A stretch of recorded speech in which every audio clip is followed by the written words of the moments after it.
छत्रपति संभाजी राजे जो 23 साल के युवराज थे वो गद्दी पे आ गए और उन्होंने देखा तो उनके सामने पहाड़ों जैसा 5.5 लाख की फौज लेके औरंगजेब दिल्ली से राजस्थान से स्वराज्य के ऊपर हमला बोल दिया था उन्होंने। जैसे कि शूर सरसेनापति संताजी जी, उनके साथ में धनाजी, विठोजी चौहान, मकाजी, बाबूराव पवार, उनका भाई बहिर जी, मालो जी, इतने ही सरदार खाली और स्वराज्य में सिर्फ 6 किले बाकी थे। बाकी सब किले औरंगजेब ने काबिज किए थे। बेजार होके औरंगजेब ने सबसे पहला मुकुट उतारा था संभाजी राजे के टाइम में जी। 9 साल लड़के भी संभाजी राजे का ये स्वराज्य अपने हाथ में नहीं आ रहा है करके उन्होंने अपना मुकुट जो था, ताज जमीन पे फेंक दिया था। दोबारा उसको फेंकना पड़ा संता जी के वास्ते। उन्होंने जब तक संता जिंदा या मुर्दा नहीं पकड़ दे तब तक मैं ताज पहनूंगा नहीं। नमस्कार, मैं हूं प्रतिभा चंद्रन और आप देख रहे हैं नवभारत। छत्रपति संभाजी राजे के जीवनी पर आधारित छावा जो चित्रपट है वो पूरे देश ने देखा। कई सारे लोगों को ये भी जानने का एक प्रयास कर रहे हैं कि मराठा साम्राज्य का ये तेजस्वी युवराज, तेजस्वी छत्रपति, जिसने अपने पिताश्री छत्रपति शिवाजी राजे का जो वीरता का, जो शौर्य का पूरा वारसा था, पूरी परंपरा थी, उसको कायम रखा, जिस तरह का बलिदान उनका हुआ वो भी आप सभी ने देखा है। उसके बाद में मराठा साम्राज्य का क्या हुआ, किस तरह से लड़ा ये राज परिवार और कौन से वो लोग थे, कौन से वो सरसेनापति थे या राजे के जिन्हें शिवाजी महाराज मावड़ा कहते थे, वो सरदार, वो मावड़े, वो किस तरह से लड़े और उन्होंने किस तरह से स्वराज्य की रक्षा की, इसके बारे में जानने का कौतूहल तो सभी में होगा। और शायद इसी के चलते एक किताब जो है वो आई, वो है संताजी घोरपड़े पर। ये संताजी कौन थे, इनका इतिहास क्या था, किस तरह से मुगल साम्राज्य के साथ में उन्होंने टक्कर दी और छत्रपति संभाजी महाराज जिनका आज बलिदान दिवस है उसका बदला भी लिया। इस पर उसी किताब के लेखक जो यहाँ पर IPS अधिकारी रह चुके हैं, BG शेखर पाटिल साहब हमारे साथ है। सर, आपका बहुत बहुत स्वागत है। धन्यवाद। एक तो मैं ये जानना चाहूंगी कि इतिहास के वो पन्ने जो ज्यादातर लोगों को पता नहीं है, क्योंकि हमने भी बचपन में ये सुना था कि मुगल सरदार जो थे उनको पूछा जाता था, उनके घोड़ों को भी पूछते थे कि आपको पानी में धनाजी संताजी दिख रही है। कहानियां हम सुनते बड़े हुए, लेकिन उनका इतिहास किस तरह से था, छत्रपति संभाजी महाराज के बलिदान के बाद में राज परिवार का क्या हुआ, क्योंकि येसुबाई रानी साहेब लगभग 29 साल यहाँ रही, वो क्या बात थी कि आलमगीर औरंगजेब वापस नहीं जा पाया और उसको यही महाराष्ट्र में दक्खन में ही अपने आखिरी सांस लेने पड़ी। आपको ये कौतूहल कब जागा और कैसे इस किताब का निर्माण हुआ? सबसे पहले मैं छत्रपति संभाजी राजे इनका बलिदान के अवसर पर उनको आदरांजलि, श्रद्धांजलि अर्पित करता हूँ। छत्रपति शिवाजी महाराज ने स्वराज्य की स्थापना की, वो करते समय उनको 8 शत्रुओं से लड़ना पड़ा। आदिल शाही, निजाम शाही, मुगल शाही, कुतुब शाही, उसके बाद में फ्रेंच, डच, पोर्तुगीज और अंग्रेजों के खिलाफ भी वो लड़े जी। इतना करके खुद का स्वराज्य बनाना ये आसान बात नहीं। वो कीर्तिवान शिवाजी महाराज ने वो की और खुद का स्वराज्य बनाया। उनके अकाली निधन के बाद में छत्रपति संभाजी राजे जो 23 साल के युवराज थे वो गद्दी पे आ गए और उन्होंने देखा तो उनके सामने पहाड़ों जैसा 5.5 लाख की फौज लेके औरंगजेब दिल्ली से राजस्थान से स्वराज्य के ऊपर हमला बोल दिया था उन्होंने। उनके साथ करीबन 90 सेनानी थे जिन्होंने पश्चिम बंगाल से लेकर अफगानिस्तान तक बड़ी बड़ी लड़ाई की थी और उन्होंने विजय हासिल की थी। ऐसे खतरनाक सरदार उनके साथ में थे। बारूद था, सब कुछ था उनके साथ, खजीना भी था, पैसा भी था। छत्रपति संभाजी महाराज के पास ये कुछ नहीं था। फिर भी एक युवराज ने छत्रपति के नाते औरंगजेब को 5.5 के फौज को मुंह तोड़ जवाब दिया, चारों तरफ हमले बोल दिए। औरंगजेब को 9 साल में रणांगन पे संभाजी महाराज की पराजय की आशा देखना है मुश्किल हो जी। और उसने ये देखा कि ये रणांगण में हम लोग इनको हरा नहीं सकते लड़ाई के मैदान में।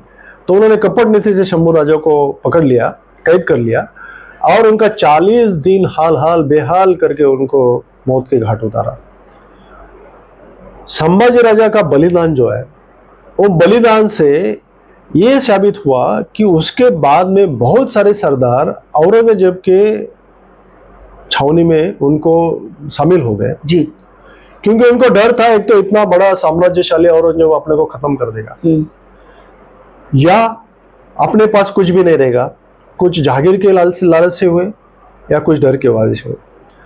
उस जमाने में बहुत कम सरदार ऐसे रहते जैसे कि शूर सरसेनापति संताजी जी, उनके साथ में धनाजी, विठोजी चौहान, मकाजी, बाबूराव पवार, उनका भाई बहिर जी, मालो जी, इतने ही सरदार खाली।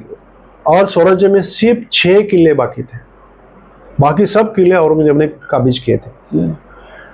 संताजी ने देखा कि अगर औरंगजेब को हराना है, इतना बड़ा सामर्थ्यशाली शहनशाह को, तो उसके डेरे पे हमला करना चाहिए। तो उन्होंने योजना बनाई, राजाराम महाराज से उन्होंने सम्मति ली। सब लोग कहते थे अरे तुम ये ऐसा हमला करोगे इतने बड़े औरंगजेब के छावनी के ऊपर जहाँ पे 3 लाख के सैनिक के अंदर वो रहता है, और वो तो आप तो अग्निकुंड में छलांग मारने जैसे होगा, आप मर जाएंगे इस पे। लेकिन वो बोला नहीं, जब मेरा प्राण भी जाए लेकिन मैं स्वराज्य के लिए वो प्राण गया तो एक इतिहास बनेगा। अगर औरंगजेब का खत्म करता है तो वो मेरे नाम से पूरा इतिहास बनेगा। ये करके 2000 की फौज लेके उसके पंडाल में घुसा, 3.5 लाख की फौज के अंदर घुस के उसने उनके 2 बड़े बड़े शामियाने जहाँ पे वो सोता था उसको नष्ट कर दिया। और राज चिन्ह जो मुगली राज्य का वो राज चिन्ह चांतारा के कलश थे वो उन्होंने काट डाले और वो लेके गया। उसके बाद में रायगढ़ पे येसुबाई थी, उनके रायगढ़ को ये स्वराज्य की राजधानी थी, उन्होंने घेरा डाला था 60,000 फौज के साथ में। जुल्फिकार खान जो औरंगजेब के सेनानी थे, सरसेनापति थे, उनके ऊपर हमला बोल दिया, उनके 1000 लोगों को मौत के घाट उतारा और वहां से उनके 5 शाही हाथी लेके वो पनालगढ़ पे चल बैठे। संताजी के थोर पराक्रम देख के पूरे महाराष्ट्र के हर गांव में वो क्रांति ज्योत लहराई और वो उस क्रांति ने सभी नौजवान और युवकों के दिल में संताजी जैसा शूरवीर के पराक्रम का हर एक ने उनकी तारीफ की और हर एक को लगा कि अगर संताजी ये कर सकते तो हम क्यों नहीं कर सकते। संताजी के फौज में सब नौजवान और युवक सब शामिल हो गए, भर्ती हो गए। और फिर उन्होंने संताजी ने गनीमी का आवाज जो Shivaji Maharaj guerrilla warfare technique, वो शिवाजी महाराज का वो टेक्निक से औरंगजेब के फौज को जगह जगह इतना जबरदस्त लड़ाई दिया, उनकी रसद तोड़ डाली, उनके ऊपर रात बेरात हमले कर दिए। बेजार होके औरंगजेब ने सबसे पहला मुकुट उतारा था संभाजी राजे के टाइम में जी। 9 साल लड़के भी संभाजी राजे का ये स्वराज्य अपने हाथ में नहीं आ रहा है करके उन्होंने अपना मुकुट जो था, ताज जमीन पे फेंक दिया था। दोबारा उसको फेंकना पड़ा संताजी के वास्ते। बोले जब तक संता जिंदा या मुर्दा नहीं पकड़ दे तब तक मैं ताज पहनूंगा नहीं। और संताजी ने संभाजी राजे को पकड़ने के बाद उनका जैसे औरंगजेब ने हलाल करके लेके गए, उसके बाद में जो शौर्य दिखाया, जिन लोगों ने पकड़ा, मुकरम खान रहेगा और इखलास खान रहेगा, उसके साथ में रणमस्त खान रहेगा, ये सभी का बदला लिया है। राज परिवार की तरफ अगर हम आते हैं तो जैसे कि आप लोगों ने छावा में देखा होगा कि तब पूरा ही राज परिवार एक तरह से रायगढ़ पर था। राजाराम महाराज थे, उनकी पत्नी थी, येसुबाई साहब थे, बच्चे थे, ये सब। फिर ये सारी परिस्थिति को किस तरह से टक्कर दी इन महारानियों ने, राजाराम साहब ने?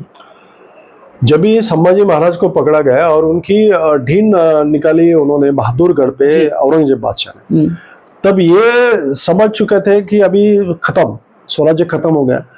उनके फौज ने जल्लोष करना शुरू किया। सब लोगों को इतने सालों साल ये स्वराज्य में या दक्कन में आए थे, उनको सरदारों को लग रहा था, सैनिकों को लग रहा था कि अपन जल्दी अपने घर वापस जाएंगे, आगरा जाएंगे, दिल्ली जाएंगे। जल्लोष करना शुरू कर दिया। बस अभी तो क्या संभाजी राजा को पकड़ा है तो 1 महीने के अंदर ये स्वराज्य अपना हो जाएगा। और औरंगजेब को वैसा ही लग रहा था, बस एक ही महीना बाकी है। लेकिन ये सरदारों ने उनको मुंह तोड़ जवाब दिया। उस टाइम में संभाजी महाराज को पकड़ने के बाद में रायगढ़ पे रानी येसुबाई, छोटा शाहू जो संभाजी पुत्र 6 साल का था, वो राजाराम महाराज की पत्नी जानकी बाई, ये सब काबिला था, राजघराने की स्त्रियां वहां पे थी।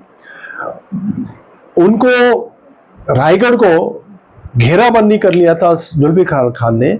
6 महीने से रायगढ़ हाथ पे नहीं आ रहा था, क्योंकि रानी महारानी जो जी संभाजी महाराज की धर्मपत्नी रानी येसुबाई, इन्होंने इतना गंभीरता से और धाड़स से रायगढ़ को पूरा बचाया जी। फिर भी लेकिन उस टाइम में क्या हुआ, औरंगजेब ने दूसरी चाल खेली। मुकरब खान और उनका जो युवराज था, वो जब उसको 21,000 की फौज देके पनाला पे घेराबंदी करने के लिए भेज दिया। वहां पे पनाला पे राजाराम महाराज से, जो संभाजी महाराज के बाद में छत्रपति बने थे जी, उनको वो धर्म संकट में पड़ गया और वहां से उनको निकलना पड़ा, वो जिंजी चले गए। और जो फौज बाहर से इनको मदद के लिए रानी येसुबाई को मिलना चाहिए रायगढ़ के घेराबंदी को उठाने के लिए, वो नहीं मिली।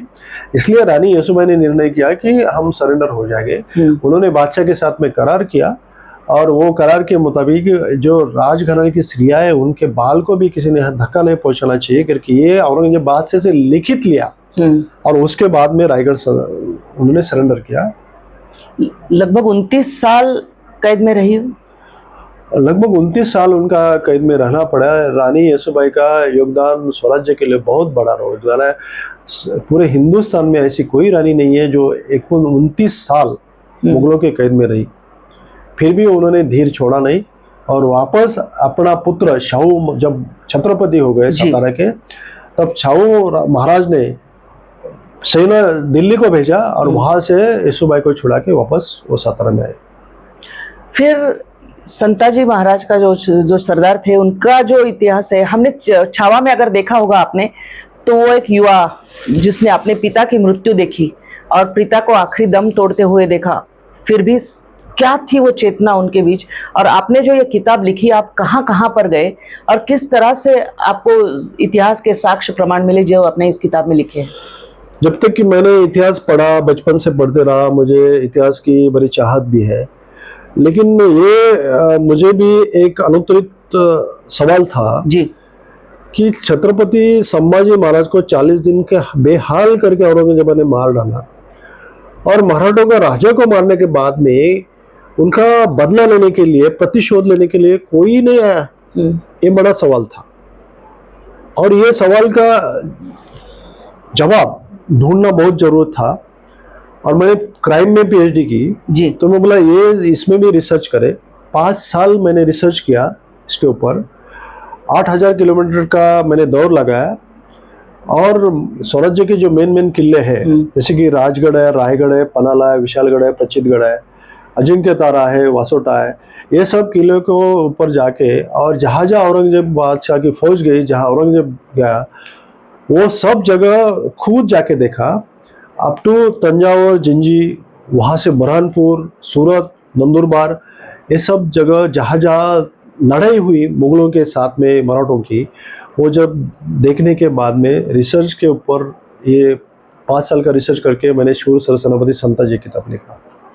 फिर अब इस किताब के ऊपर एक फिल्म बनने जा रही है। उससे पहले मैं इसमें आना चाहूंगी कि कैसे चौंकाया होगा, कई सारी बातें होगी जो आपके सामने जब आई तो आप चौंक गए होंगे कि शायद ये पता ही नहीं है ये इतिहास। इतने ये शूरवीर लोग थे, मुट्ठी भर लोगों के साथ में किस तरह की लड़ाई उन्होंने करी। और फिर सबसे बड़ी लड़ाई, सबसे कड़ी लड़ाई जो होगी संताजी घोरपड़े की, वो कौन सी थी?